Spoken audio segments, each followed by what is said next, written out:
वक्रतुंड महाकाय सूर्यकोटि समप्रभ निर्विघ्नं कुरु मे देव सर्वकार्येषु सर्वदा। राधे राधे, जय श्री कृष्ण। दोस्तों, स्वागत है आपका आपके अपने YouTube चैनल हिंदी.com पर। दोस्तों, आज के इस वीडियो में हम माघ मास की संकष्टी गणेश चतुर्थी या सकट चौथ की कहानी का श्रवण करेंगे। सनातन धर्म में सकट चौथ का दिन बेहद कल्याणकारी माना गया है। संतानों को भी सभी कष्टों से मुक्ति दिलाने वाली संकष्टी गणेश चतुर्थी का व्रत माघ कृष्ण पक्ष चतुर्थी को मनाया जाता है। इसे संकष्टी चतुर्थी या तिलकुटा चौथ या माघी चौथ भी कहते हैं। इस उपवास को रखने से संतान से जुड़ी समस्याओं का मुश्किलों का अंत होता है। इस दिन महिलाएं कठिन व्रत का पालन करती हैं और भगवान गणेश की आराधना करती हैं। वहीं इस दिन श्री हरिद्रा गणेश कवच का पाठ बेहद शुभ माना जाता है। ऐसे में सुबह उठकर पवित्र स्नान करें, फिर बप्पा को बूंदी, लड्डू, दूर्वा, केला आदि चीजें अर्पित करें। ऐसा करने से सभी मनोकामनाओं की पूर्ति होती है। साल में वैसे 12 संकष्टी चतुर्थी व्रत आते हैं, लेकिन सभी में माघ मास के कृष्ण पक्ष में आने वाली चतुर्थी का खास महत्व माना गया है। ये उपवास बिना व्रत कथा को पढ़े अधूरा माना जाता है। माघ मास में कृष्ण पक्ष की चतुर्थी तिथि को सकट चौथ के रूप में मनाया जाता है। इसे संकष्टी चतुर्थी, माघी चौथ या तिलकुटा चौथ भी कहा जाता है। धार्मिक शास्त्रों में सकट चौथ पर मिट्टी से बनी माता गौरी, श्री गणेश और चंद्रमा की पूजा का विधान बताया गया है। साथ ही इस दिन सकट माता की आराधना भी की जाती है। कहा जाता है इस दिन गणपति ने देवताओं के संकटों को दूर किया था। सकट चौथ के दिन सभी माताएं अपनी संतान के लिए निर्जला व्रत रखती हैं और उनकी लंबी उम्र की कामना करती हैं। इस दिन प्रसाद में तिलकुटा बनाने की परंपरा काफी समय से चली आ रही है, इसलिए इसे तिलकुटा चौथ भी कहा जाता है। इस दिन तिल का दान और सेवन करने का विशेष महत्व है। धार्मिक ग्रंथों और शास्त्रों के अनुसार इस व्रत और दान से कष्टों का निवारण होता है, सुख समृद्धि बढ़ती है और भगवान गणेश का आशीर्वाद प्राप्त होता है। तिल चौथ के दिन तिल से बने व्यंजन भगवान गणेश को अर्पित किए जाते हैं और बाद में इनका दान किया जाता है। शास्त्रों में कहा गया है, तिलम ददाति भक्त्या सर्व पापे प्रमुच्यते, अर्थात जो व्यक्ति श्रद्धा और भक्ति से तिल का दान करता है वह अपने सभी पापों से मुक्त हो जाता है। स्कंद पुराण के अनुसार तिल का दान करने से व्यक्ति के सभी जाने अनजाने पापों का नाश होता है और पितृदोष से भी मुक्ति मिलती है। मत्स्य पुराण के अनुसार इस दिन भगवान विष्णु के पसीने से उत्पन्न तिल और माता लक्ष्मी के द्वारा प्रकट किए गए गन्ने के रस से बने गुड़ का तिलकुटा बनाकर उसे दान करना चाहिए। व्रत करने वालों के लिए यदि संभव हो तो महादान, जिनमें अन्नदान, नमक का दान, गुड़ का दान, स्वर्ण दान, तिल का दान, वस्त्र का दान, गौघृत का दान, रत्नों का दान, चांदी का दान और 10वां शक्कर का दान करें। ऐसा करके प्राणी दुख, दरिद्र, कर्ज, रोग और अपमान के विष से मुक्ति पा सकता है।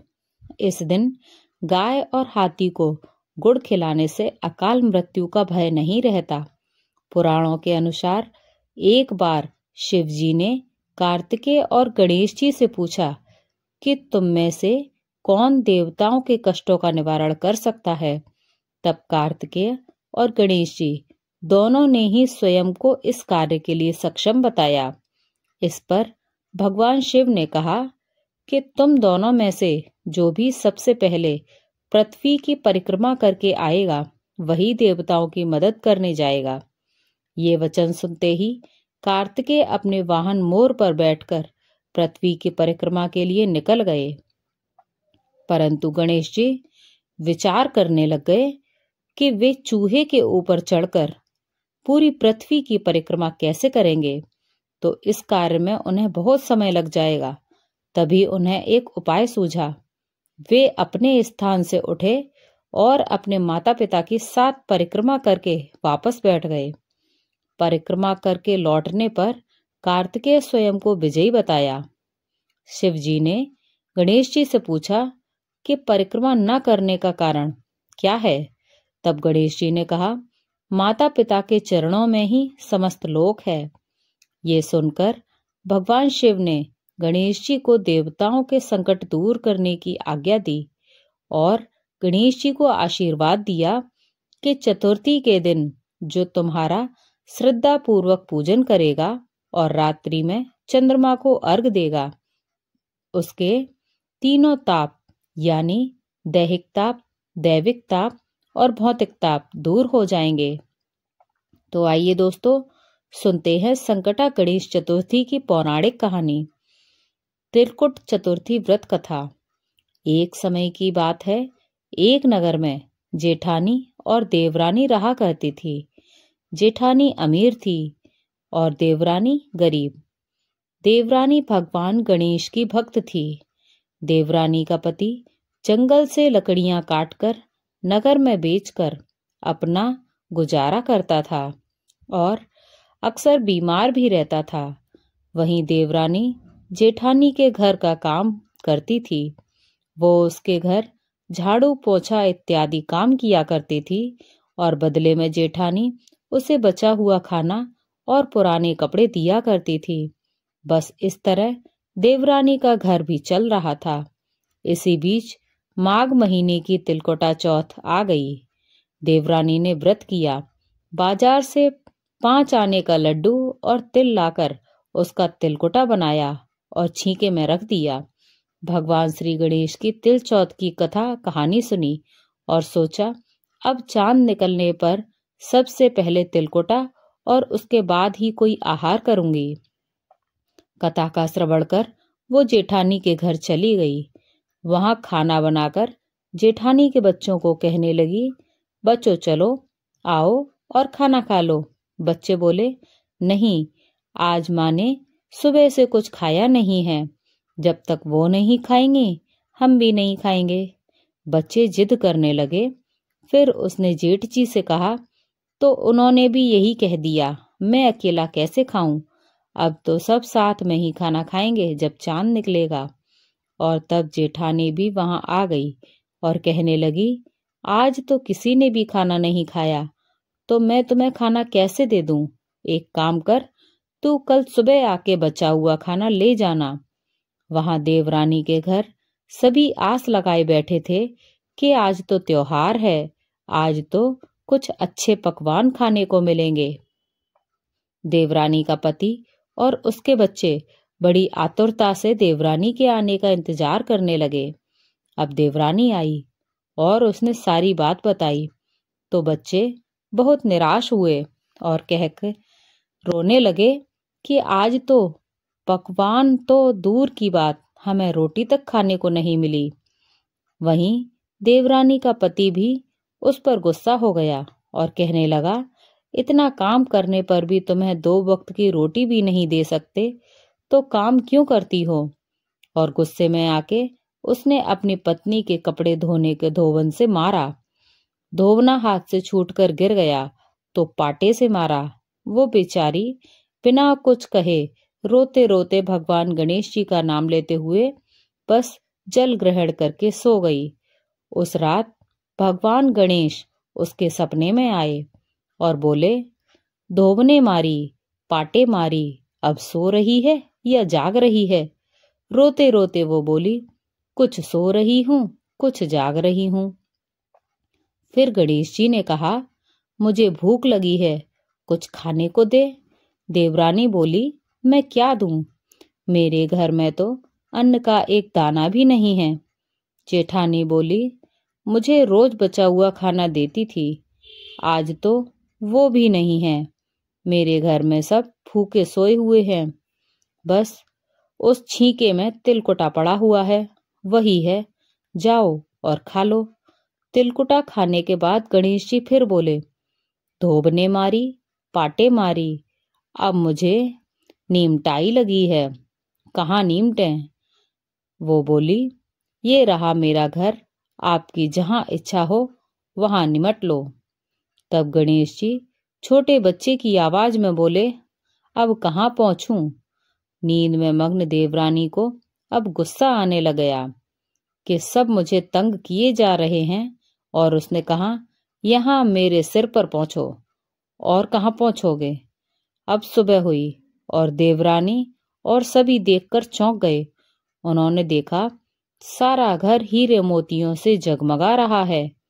गणेश जी ने कहा, अपने हाथ पहुंच कर गए थे, वो हीरे की टिक्की और बिंदी से जगमगा रहा था। देवरानी उस दिन जेठानी के घर काम करने नहीं गई। बड़ी देर हो गई, परंतु देवरानी नहीं आई। तो जेठानी ने अपने बच्चों को देवरानी को लेने के लिए भेजा। जेठानी ने सोचा कि कल शायद मैंने देवरानी को खाने को नहीं दिया, इसलिए वो बुरा मान गई। बच्चे देवरानी के घर पहुंचे और आवाज देने लगे, चाची चलो, माँ ने बुलाया है, घर का सारा काम पड़ा है। अब देवरानी ने कहा, अब इसकी कोई जरूरत नहीं, हमारे घर में सब भरपूर है। गणेश जी की कृपा से बच्चों ने घर जाकर सारा वृत्तांत अपनी माँ को सुनाया और बोले, चाची का घर तो हीरे मोतियों से जगमगा रहा था। बच्चों की बात सुनकर जेठानी दौड़ी दौड़ी देवरानी के घर जा पहुंची और सब देखकर चौंक गई और बड़े अचरज से पूछने लगी, अरे ये तो बता, ये सब हुआ कैसे? देवरानी ने भोले मन से उस रात घर वापस आकर जो कुछ भी हुआ वो हूबहू कह डाला। लालच की मारी जेठानी अपने घर आई और अपने पति से कहने लगी, सुनो, मुझे इस कपड़े धोने के धोबने से और पाटे से मारो। उसका पति बोला, हे भाग्यवान, तुम्हारा दिमाग तो ठिकाने पर है, ये क्या बोल रही हो तुम? मैंने आज तक तुम पर हाथ भी नहीं लगाया, मैं तुम्हें इस धोबने और पाटे से कैसे मार सकता हूँ? वो अपने पति की एक भी नहीं सुनने वाली थी। वो जिद करने लगी और मजबूरन उसके पति ने उसे पीटना शुरू कर दिया। उसने रात को सोने से पहले ढेर सारा घी डालकर चूरमा बनाया और छींके में रखकर सो गई और विनायक गणेश जी का ध्यान करने लगी। उस रात भगवान जी उसके सपने में आए और कहने लगे, मुझे भूख लगी है, मैं क्या खाऊं? जेठानी बड़े अहंकार से कहने लगी, हे गणेश महाराज, मेरी देवरानी ने तो आपको सूखे तिल का कुट्टा खिलाया था। मैंने तो छींके में घी का चूरमा बनाकर रखा हुआ है। यही नहीं, साथ में मैंने फल और मेवे भी रखे हुए हैं। आपको जो मन करे वो खाओ। अब बाल रूप गणेश जी ने कहा, अब मैं निपटू कहाँ? तब जेठानी बोली, मेरी देवरानी के घर में तो टूटी फूटी झोंपड़ी थी, मेरे यहाँ तो कंचन महल है, आपको जहां निपटना है वहां निपटो। फिर गणेश जी ने कहा, अब पहुंचू कहाँ?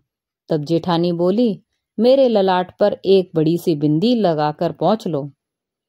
घन की लालची जेठानी अब पूरी रात सुबह के इंतजार में खोई रही। उसे तो नींद ही नहीं आई। उसे लग रहा था मेरा भी घर हीरे मोतियों से भर जाएगा। अब वो सुबह जल्दी उठ गई और अपना घर देखकर फूट फूट कर रोने लगी। उसका घर हीरे जवाहरात से नहीं बल्कि गंदगी से भरा हुआ था। चारों तरफ गंदगी ही गंदगी थी। हीरे की बिंदी की जगह गंदगी बिखरी हुई थी। पूरा घर बदबू मार रहा था। वो चक्कर खाके गिर गई और भगवान गणेश जी को कहने लगी, हे गणेश महाराज जी, ये आपने क्या कर दिया? मुझसे रूठे और उस निर्धन देवरानी पर टूटे। अब जेठानी गुस्से में अपने घर की सफाई करने में जुट गई, लेकिन वो जितना साफ करने की कोशिश करती घर उतना ही गंदा हो रहा था। अब जेठानी के पति ने ये सब देखा तो वो भी उस पर गुस्सा हुआ और बोला, लालची औरत, तेरे पास इतना सब कुछ था, फिर भी तेरा मन नहीं भरा। और वो गुस्से में आके वहां से चला गया। अब जेठानी ने निराश होकर चौथ गणेश जी से मदद की विनती करने लगी। गणेश जी वहां प्रकट हुए और कहने लगे, अपनी गरीब देरानी से तुझे जलन थी, ये उसी का फल है। अब जब तू अपने घर में से आधा उसे सौंप देगी, तब जाके ये सब साफ होगा। अब लालची जेठानी ने अपना आधा धन देवरानी से बांट दिया, लेकिन उसके चूल्हे के नीचे कीमती मोहरों की हांडी गड़ी हुई थी। उसने सोचा, इसके बारे में किसी को कुछ पता ही नहीं है, इसे मैं यहीं रहने देती हूँ। और उसने वो हांडी नहीं बांटी।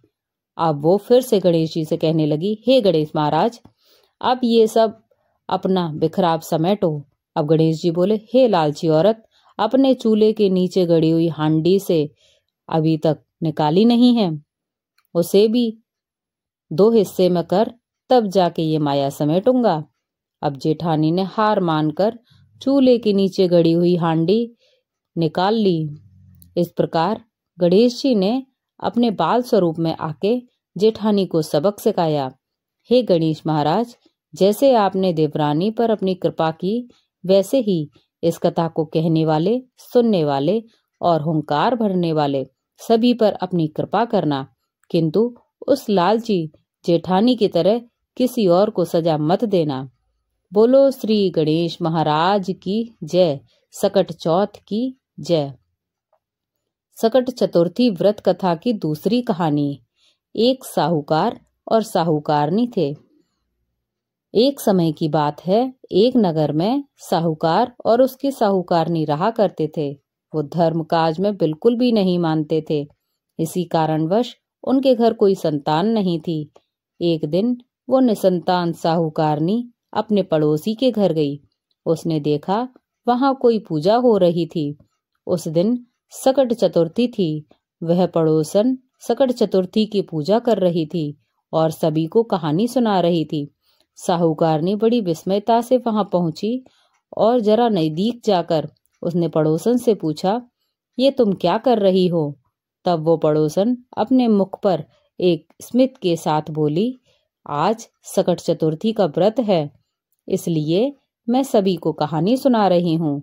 तो साहूकारनी फिर से पूछने लगी, ये सकट चतुर्थी का व्रत क्या होता है?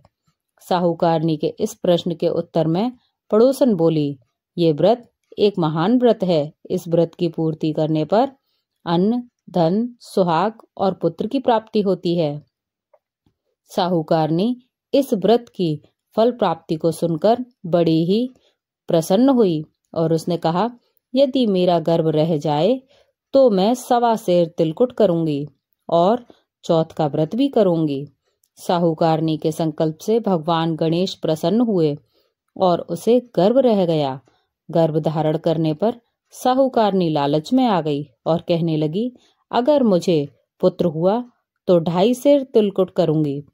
कुछ दिन बीत जाने के बाद उसके घर लड़का हुआ तो वह बोली कि चौथ भगवान, मेरे बेटे का अगर विवाह हो जाए तो मैं 5.25 सेर का तिलकुट करूंगी।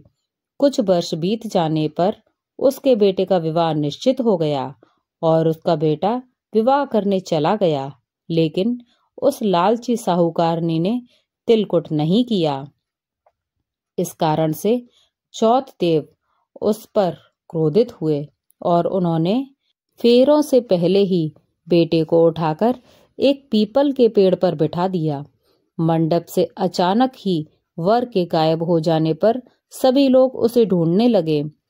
बहुत देर तक ढूंढने के बाद हताश होकर सारे लोग अपने अपने घर को लौट गए।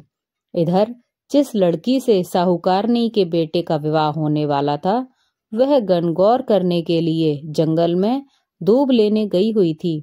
तभी रास्ते में एक पीपल के पेड़ से आवाज आई, ओ मेरी अर्धव्याही। ये सुनकर डर के मारे जब वह लड़की अपने घर आई, उस दिन के बाद बहुत धीरे धीरे वह सूखकर कांटा होने लगी।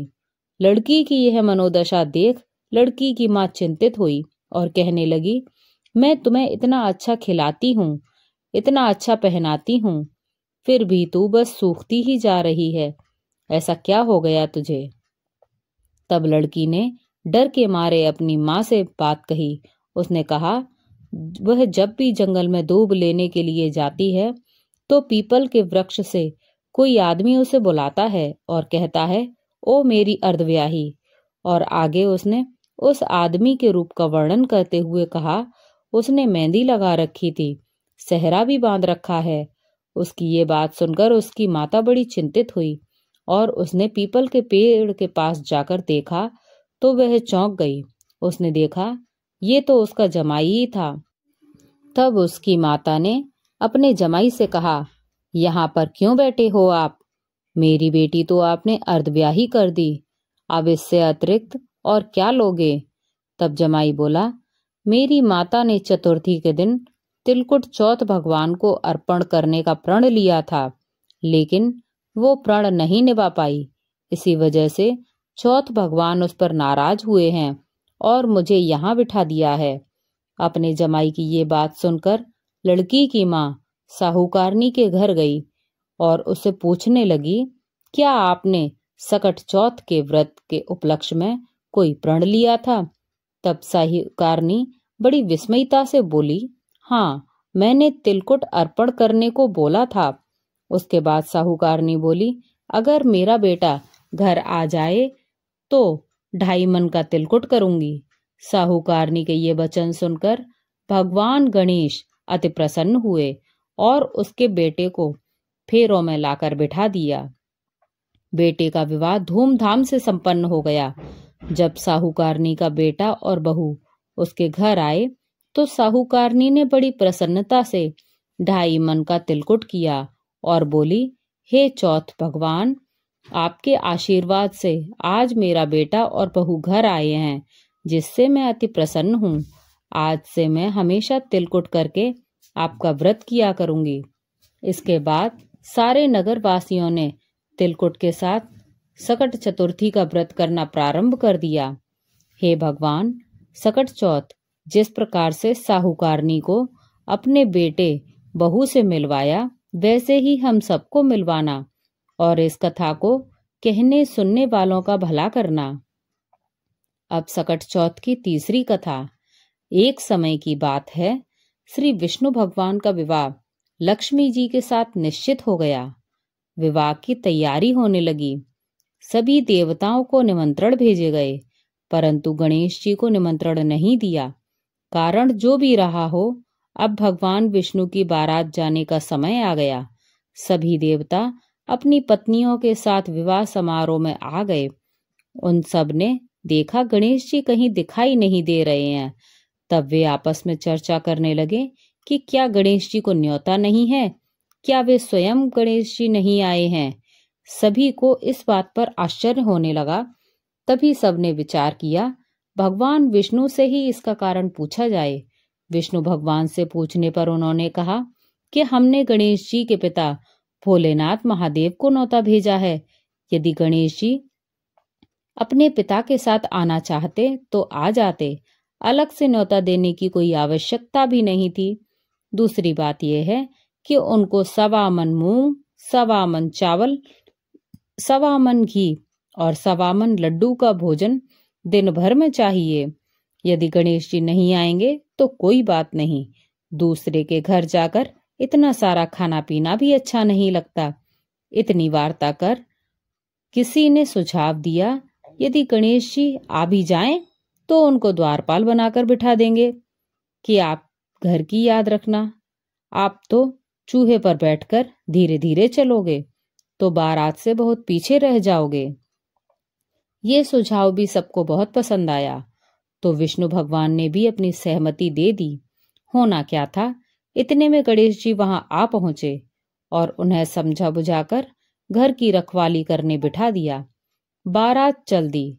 तब नारद जी ने देखा गणेश जी तो दरवाजे पर बैठे हुए हैं, तो वे गणेश जी के पास गए और रुकने का कारण पूछा। गणेश जी कहने लगे, विष्णु भगवान ने मेरा बहुत अपमान किया है। नारद जी ने कहा, आप तो मूषक सेना को आगे भेज दें तो वह रास्ता खोद देगी, जिससे उनके वाहन धरती में धंस जाएंगे। तब आपको सम्मान पूर्वक बुलाना पड़ेगा अब तो गणेश जी ने अपनी मूसक सेना जल्दी से आगे भेज दी और सेना ने जमीन पोली कर दी। जब बारात वहां से निकली तो रथों के पहिए धरती में धंस गए। लाख कोशिश करे परंतु पहिए नहीं निकले। सभी ने अपने अपने उपाय किए परंतु पहिए तो नहीं निकले, बल्कि जगह जगह से टूट गए।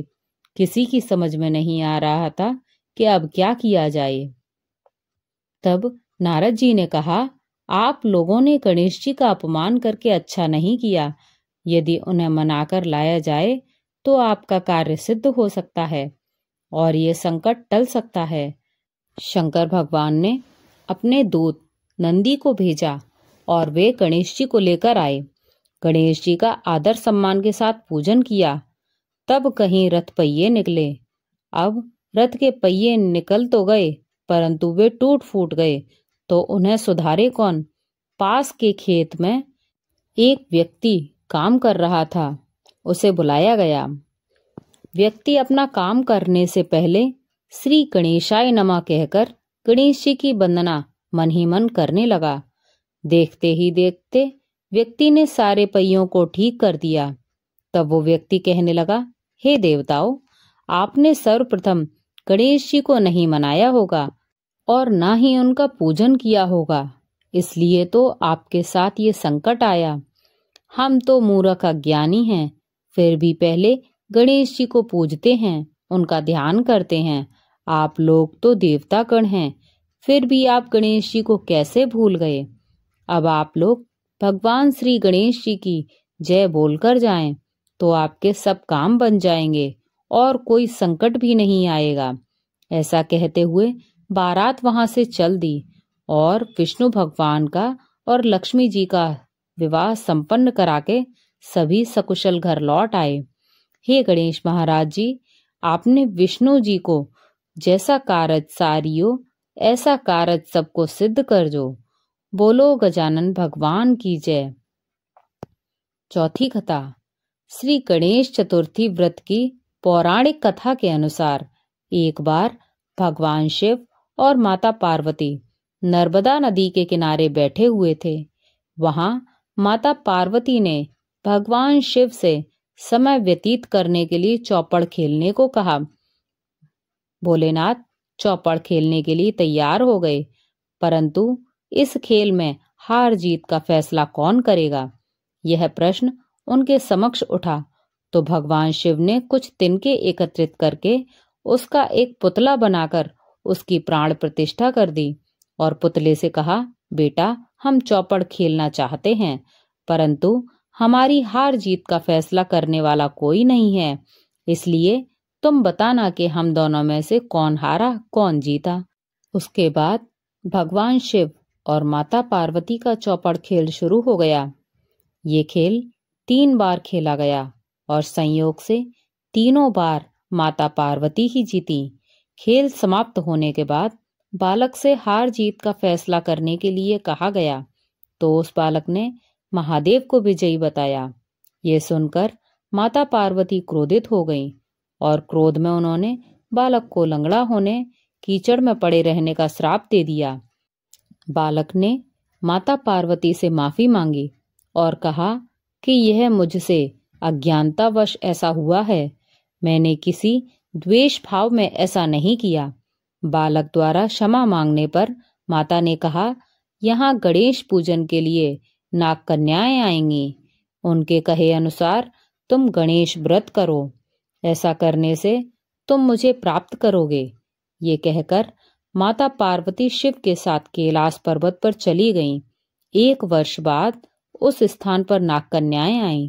तब नाग कन्याओं से श्री गणेश जी के व्रत की विधि मालूम करने पर उस बालक ने 21 दिन लगातार गणेश जी का व्रत किया।